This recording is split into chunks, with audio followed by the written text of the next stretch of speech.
now beaming into Nerd FT Radio.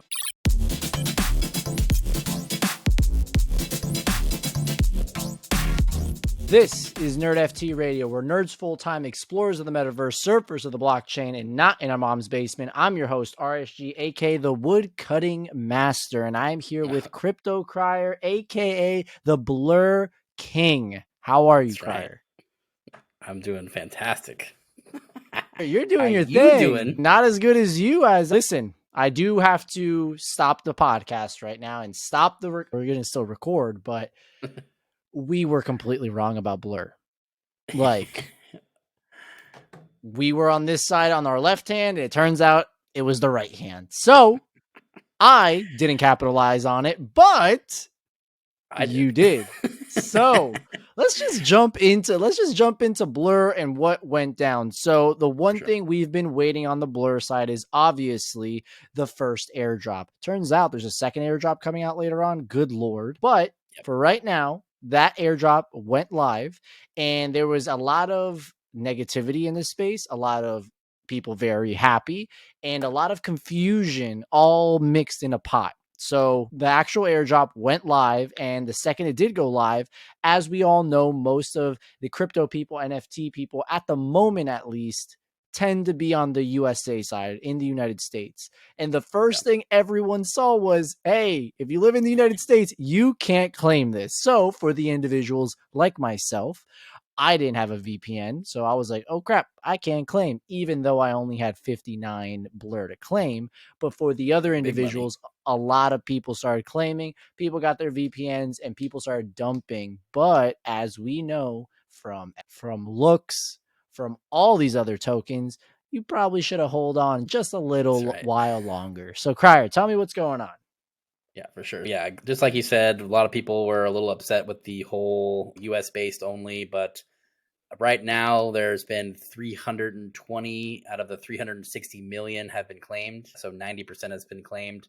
So obviously they didn't care that much. A lot of people found out what a VPN is. A lot of people found a way to do it. So whatever. But I definitely think either way, like I said, there was about 360 million tokens released. There is a total supply of 3 billion tokens that will be released and vested over a 5-year period. So roughly 12% was the first initial release. The first lockup release looks like it's going to be in July. They're currently doing a season 2, so that they're referring to this first part and the first airdrop as season 1. There was 3 airdrops mechanics they had to do for it. We've talked about it a couple times in previous episodes, but essentially you had to either sell on there, buy on there, or place bids was the last one, and that was actually the most lucrative one. I ended up getting a pretty sizable amount. I got roughly 10k Blur tokens, so extremely happy that Blur just passed $1 too. So, booyah! But so we did a little LPing, a little liquidity providing as well to use that Blur. How'd that go? Went really well. I got about the first 6 hours, I got about $900 in fees off the stake. I sold roughly 4,500 of the Blur tokens that I had around with the whole staking mechanism, the liquidity providing mechanism. So pretty much average sell price was about 0.76 or 0.75 around there, 76 cents. And now I still have about 4,600 left to just kind of hold on to and see what happens. But I'm definitely excited on that side. Free money, it's a little stimulus thing. And we've seen this before, what happens with it. And we see today what's happened with it. A bunch of people dumped all their Blur and then they're instantly buying NFTs with it. So we get a lot of floors. It looks like Doodles, CloneX, all the pretty bigger names have been having a pretty rough time lately, and those kind of corrected a little bit. Good 12 to 20% correction upwards. I definitely think that this is a way to see a little bit of a shot in the arm for NFTs. It's not something that we see every day. Pretty much every time that we've had a NFT focused airdrop, we've definitely seen some volume hit the next couple of days. We are trading it all amongst ourselves like we always are, and everyone got a little bit of cash now, so we'll see. Listen, while you guys were having fun, you know what I was doing, Crier? Yeah, playing RuneScape over here. I talk about RuneScape all the time, and it turns out finally your boy decided to go in and actually play RuneScape. So this guy literally on a podcast. On the podcast, playing RuneScape. Listen, if you know a little bit about RuneScape, I'm AFKing the hell out of it. I'm just cutting some wood right now. But yeah, it's awesome to hear what Blur did for a lot of individuals in the space. Remember, even if you think you might not have some airdrops because you didn't use Blur, at least go and attempt to see if you do have something, because if you did have volume for that first airdrop, it might have not been as great as the second or third phase, I guess you'd like to call it, but you still I got all my boxes from the first little bit. I didn't really follow up with the bids or anything like that. I didn't participate very much. I actually just got really lucky with the rolls on my boxes. I ended up getting like a lot of mythic boxes, which are like really rare. So that ended up being like most of my money. And again, this is kind of like the gamification of it. Like I probably got someone who participated about 10 times more than me. I got the same amount of reward just because I got lucky with the boxes roll. Pretty cool stuff on that side. And again, I think they've actually turned it into a really good job on the side of the seasons thing. Because pretty much what I was thinking is, they're going to end all this stuff. Everyone's going to get their free money. Everyone's going to sell it. There's no point for this token. I still don't see a huge purpose for the token. They're saying that there might be the ability, so it's all into your hands, similar to how Uniswap does it. So it's a full DAO type situation. You vote on what you want to do with it, and there's proposals to turn on a 2.5 fee switch for all Blur holders. So it would be how like Looks does it, where you get like money staking from the protocol's fees. I was a huge fan of Looks. I participated for the entirety of a year, pretty much on the Looks one side. Yeah, I think that's definitely something where definitely interesting, to say the least. And again, the season 2 aspect is now they're rewarding another group of people that participate with the bids, same way as they did at the end of the third airdrop. So if you're putting a lot of bids in, you're going to get a lot more tokens again. So I think that also helps with the floors. One of the biggest things that everyone's been talking about is when the Blur bids go away, we're going to see a super huge decline in floor prices. And we did. They turned off like the bidding rewards for a couple days before the airdrop or whatever, and we saw every floor price like tank, like literally 15 to 20%.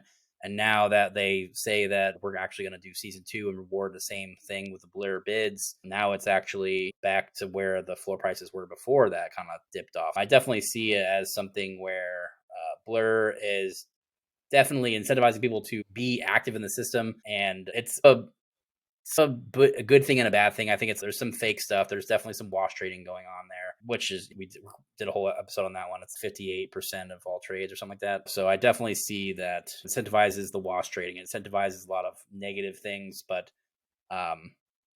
it props up and gets people excited. And I think this kind of is a shot in the arm. So we'll see what actually happens with it. Generally speaking, most airdrops are trend towards zero every single, just by history repeating itself. ENS, Looks Rare, X2Y2, SOS, every single one of them is each acronym. 90%. Each acronym right there that you did was like a shot. Each one. Yeah. It was like 30,000, 15,000. If you're able to capitalize on the first couple of days and really pay attention to it, that's definitely something very valuable in terms. Just don't hold on to it forever. Yeah. Usually look for a good exit. This is a good one to be excited to take profits on, right? Like, it's generally there's no reason to hold these to eternity. There might be, if they turn the fee switch on, there's actually something like that with the Looks Rare and the staking and stuff like that. Yeah, for sure. But until we see something like that, yeah, I'm going to be looking to exit and I don't care if it goes up further. I'm just going to be happy with what you got. Money that I got. Yeah, absolutely. And like you said, at the moment, that money is being funneled straight into those massive projects that we know of. If it's Doodles, if it's CloneX, if it's all these other ones. So it's nice to see, but also on the other end, there's individuals that take it out, spend it, do some other things with it, turn it to ETH. For sure. If you would have turned that shit to ETH, you might have had a nice little bump because ETH is pumping too. So you could have got some better cheese together, which on that side. It actually helped me out too, because the last night it was a little bit down. Both of them went down a little bit, but I was able to pull my liquidity providing funds. They were way worse, and then they both started going down a little bit, and they made themselves a little bit more even again. So I still was able to keep some of the Blur. Yeah.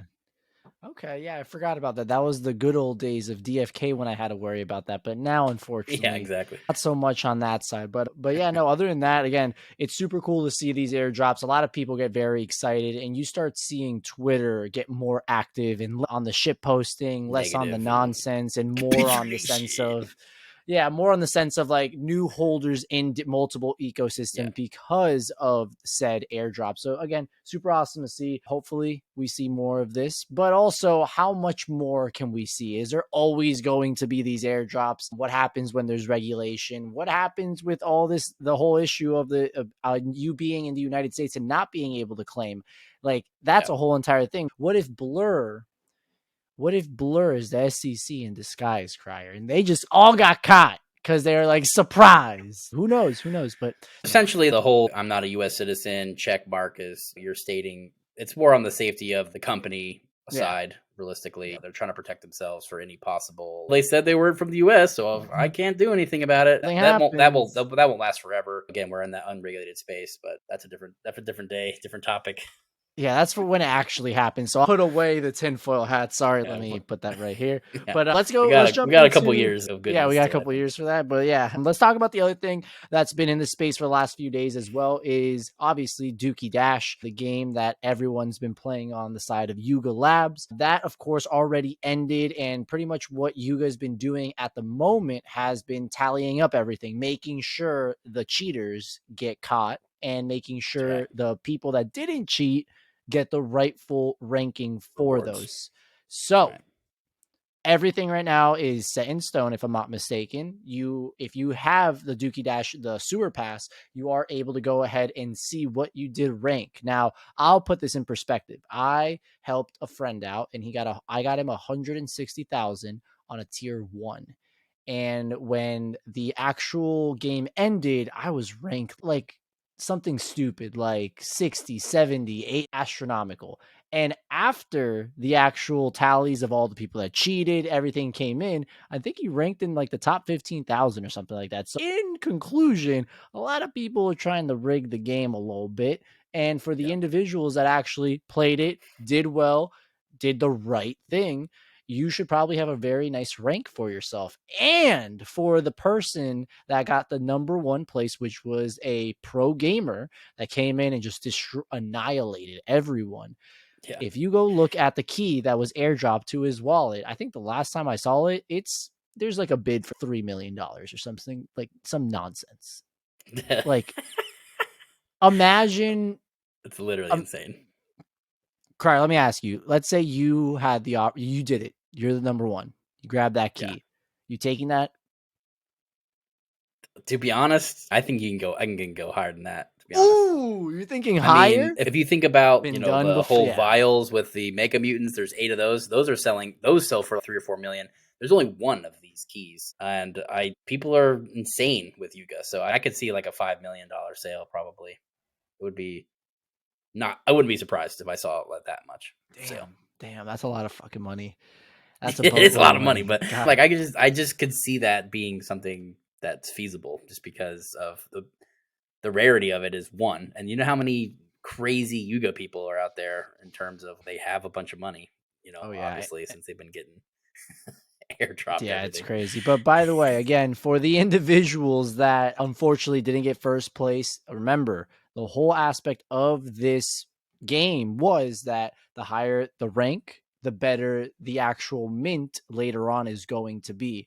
We're seeing this gamification come into play on the Yuga side, but also as well on the Cool Cat side with their fractions. Obviously, less game just entering on the Cool Cat side, but it's pretty fun to see how people are finally being a little, I'm not saying innovating at all, but they're doing more than before, which was just, here's money, claim here. That's all you have to do. They're actually gamifying. Do something more. Do something skill based is definitely a new feature. Very well done. Well executed. People loved it. I'm pretty neutral on Yuga. Like I have some other side lands. There's not a lot of That's pumping a little bit. Oh yeah, it's up to 2. I'm only down 10 grand on it, so that's good. Hey, by the way, say thank you to Blur to get that money back. So you're welcome. Right. Blur. Boom. They covered my other side losses. Good job. Thank you so much. Just the aspect of making that socialized game aspect. It's the high score. Everyone wants the high score. Everyone's competing for it. Actual big time pro gamers are coming in towards the end of it because they see all of the hype and see all of the competition. And again, this guy just got like a 3 million prize pool. That's probably most in most esports leagues. I would say that's definitely a that's whole definitely bunch a big more. Yeah. yeah, definitely a big win. And I saw like he spent $8,000 in boosts to achieve that. So what's the return on that? That's not. I can't do math right now. Good Lord. Yeah, it's astronomical. Let's see, but there's just a lot of. It was done really well, and I can't say anything negative about it. I think they probably one of the best operators in the space, if not the so, best, for sure. to be honest. No, again, for those individuals, again, that unfortunately didn't come in first place, there is more to the story of the sewer pass, of the trial of Jimmy, all the things that are going on right now. So just stay alert. A lot of speculation is that this is going to lead to the next PFP of Yuga. If it's mechas, if it's that's all I got. Yeah. It has to be a. I think it's going to be the Metaverse power now. source. They kept teasing it's either going to be the power source to like the mechs that are coming or whatever. So Yeah, it's going to has to be be something. something to integrate with the mechanical things they've been leaking. So nothing they're pretty hush on everything. So we'll actually see where they come at a later date. But Yeah, the other thing I that was a also did want to mention. 375X, by the way.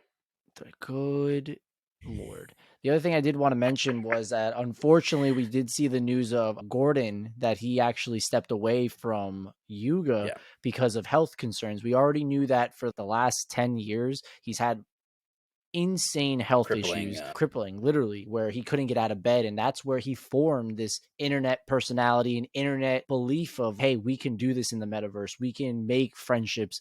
How the heck did we build NRN, or how the heck do we have a podcast? All these things, it's literally in front of us. And unfortunately, because of all the work he's been doing and pushing and working countless hours, unfortunately, he had to step away. Still a part of it in some ways, but he definitely is. He's stepping out, allowing his health to be number one at the moment. Thankfully, didn't see any FUD on that side, because you know how freaking crazy these NFT people are, and they would say the wildest things. But Crier, we have been talking the last few weeks about one project, and that project has been checks. And I need to talk about that before we get into anything else, because you can officially now burn. Or is it burn? Is that what we consider it? Burn? Yeah. So the initial thing is you're migrating your check to a new contract that is a one-of-one generative RP. So every single one of the 16,000 different generative RPs. It's animated, different colors and stuff like that. Now let me ask you. So you're saying different colors, different, the whole nine. Was that random?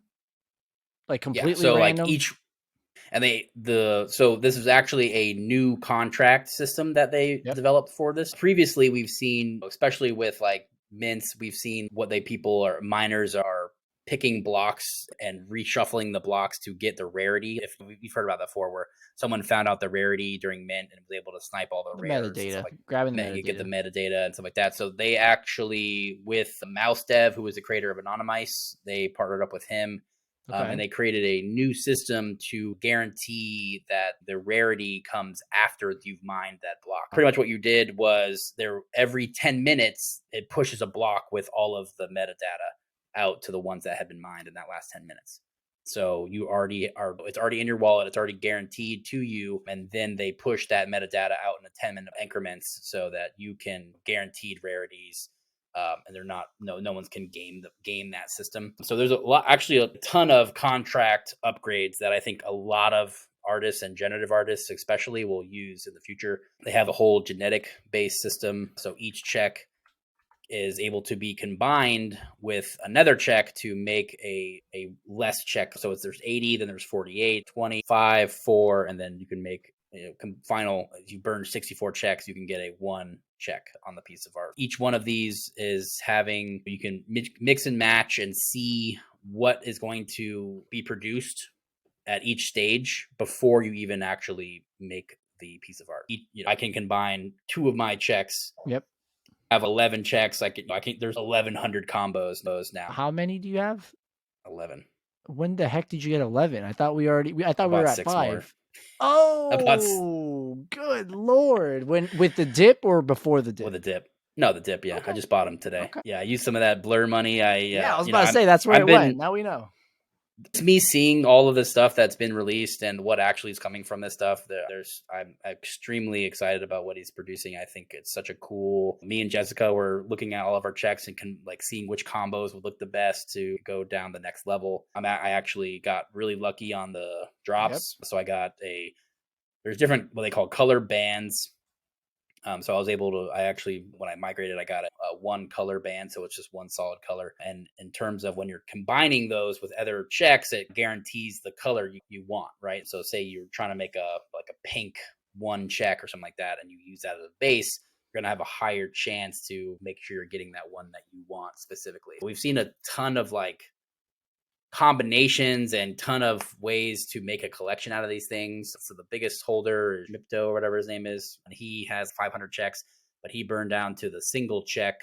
So pretty much he burned 64, but he wanted the red one, and it's the number one check. So it's check number one, single check, red, and it's like he had to specifically burn them in a specific way to make sure that he got that one. You're gamifying the process. Yeah, so exactly. Yeah. So he literally burnt like 98 ETH, just boom. And I think that's going to be something that we see a lot more. There was 10 checks created on day one. That's 980 ETH just burnt by 10 people. Like, when you think of it that way, I don't see why people aren't even checking it out, or at least looking at it, because I think it is something that is very interesting, and the mechanics of all the stuff we've been talking about, and the idea that, again, these aren't the same community and profile picture people. These are the art world. This is a different beast. And I think there is a lot of people who give a lot less shit about the money of it and a lot more about the ability, either the flex of it or just here for the experience. Listen, and I've been saying this kind of since the start. It's not like it's an experience, a performance piece. Like, he's been changing the metadata. He changed it to the Mona Lisa, and he changed it to the alien CryptoPunk, and then he changed it today to be like a globe, like a sphere that looked really cool. It keeps changing every day, and I think that's something that's keeping people really engaged. And it's all out in the open. Again, that's one of the things that people really like to see. He's laying all these things out in the open. It's doing really well. Yeah. Now let me talk to you about something it was very out in the open, and millions of people actually saw, but had no idea what was going on. Crier, I'm talking about the commercial in the Super Bowl. Yeah. That I was told was going to come up. But unfortunately, since your boy over here, I have YouTube TV, I have streaming. And if you know anything about streaming, it's very laggy. I get 3 seconds behind everything, right? So when I scanned the QR code, it took me to no other. Gabe's Twitter. Gabe's freaking Twitter. And once I got onto the website, unfortunately, the things were in there. But Crier, I need to talk about this because I have to get this off my chest. And I know most literally 99.9994%, and the 0.00006 that's not unhappy is because they got it. So the rest of us that didn't get it, that looked like, if I went in there and actually got it and clicked everything, I would have thought that I just got scammed. That website was so poorly done. It did look really bad. The process was atrocious. Everything behind it was weird, but you got 0.5 ETH if you sold at the top. So you got money if you did it and you knew what you were doing. But Crier, let me ask you really quick. Do you believe this onboarded anyone?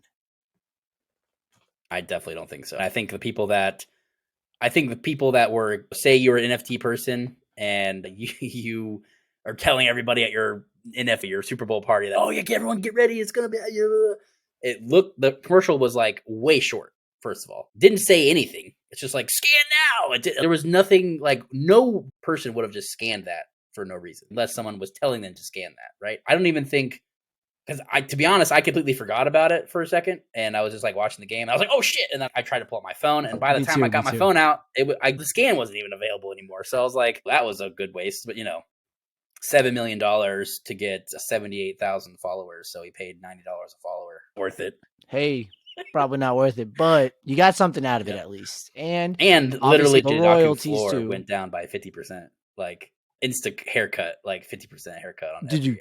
All right, there you have it. So in conclusion, make a better effort. It just looked like one of those when you're playing a game, I'm playing freaking RuneScape, and you see an ad on the right side of what you're playing, and it's like a weird game and you click it by accident, it takes you to a weird website. You're like, get me the hell out of here. That's what the website looked like. What the hell was he thinking? And number two, like I was talking to you before, it didn't onboard anyone. The only people that got it, except maybe 4 people, they were all NFT people. So the whole purpose of all of that was just nonsense. You could have done something better. If you wanted NFT people, you could have just went on Twitter and got them. On Twitter for free. Like, just said, scan now. Like, whoever scans this first gets it. Like, that's how it was. Exactly. Like, what the hell? Exactly. So if you wanted to onboard, and this is what we talk about, if it's Doodles 2, if it's Gutter Clones, if it's Dead Friends, I'm just going down the list on my Discord right now. If it's...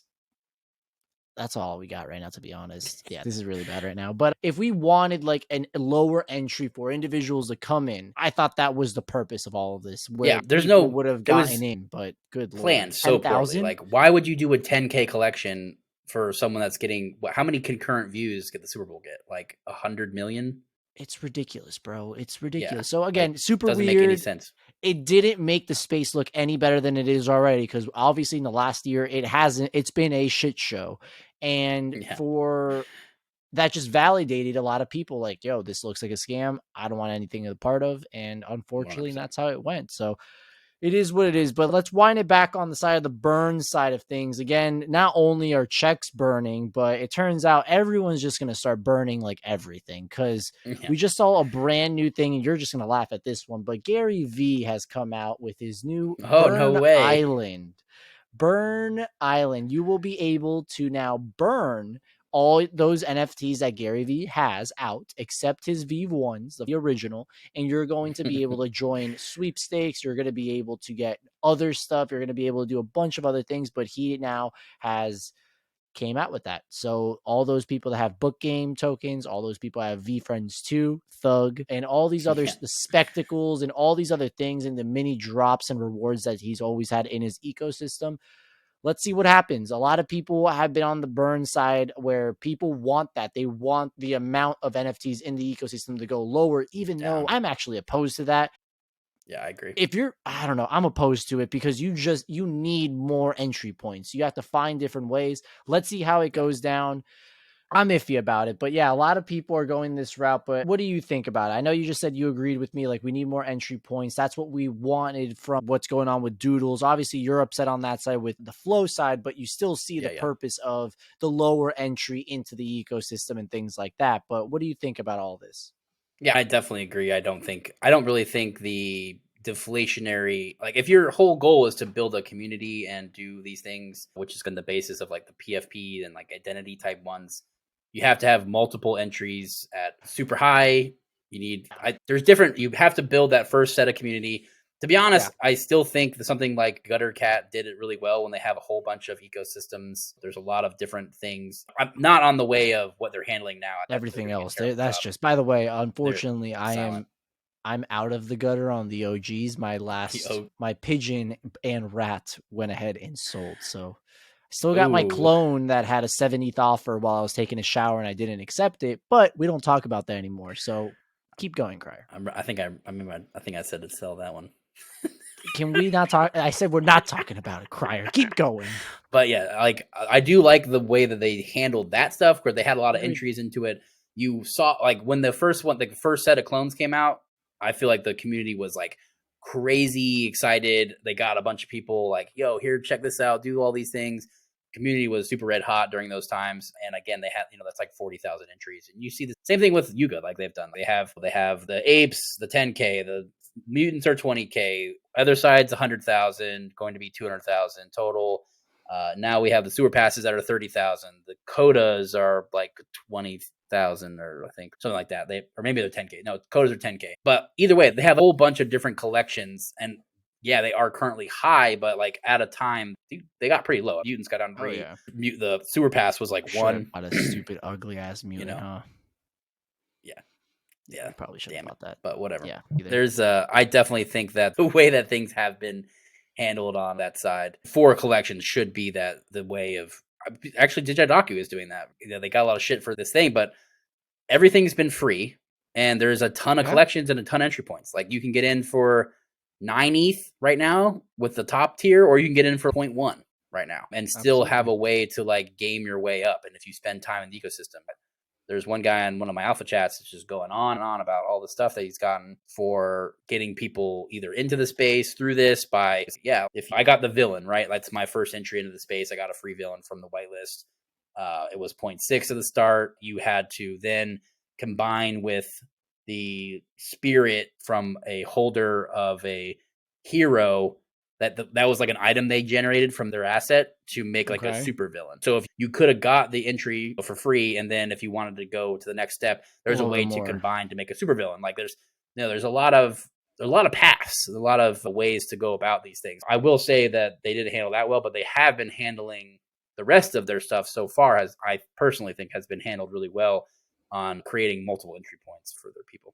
No, absolutely. And again, when I think about this burn mechanism on the side of Chex, obviously Chex isn't a PFP project. When you think of Doodles 2 and these wearables, they're not PFPs. When you think about Gary V and his V friends, they're not PFPs. And if someone has a PFP of a V friends, like I don't know what to tell you. And I'm a very big Gary V fan and a V Friends fan. And if I did see someone with it, which I do all the time, I, again, just don't understand why. So when I see those types of projects on the sense of they're not PFP projects and they're doing this burn mechanism, it makes more sense for me. That makes sense. Like they're items in the ecosystem that can get you something more, something else. So it's cool to see it on that side. And like you said, I can never pronounce the name. I'm just going to call it Digi. What's going on with them? Again, when I look at Digi and what's going on, it reminds me of a game called Dragon Quest that I played a long time ago. And it's just all these items, all these things that you can do. And if you are a user of the ecosystem and you're involved in it, you understand it, but you have to take the time and effort to get into it and then understand what's going on. And if you do that, you can achieve awesome things on that side. But we do have to wrap these things up. Number one, the thing I did want to say was shout out to the Chiefs.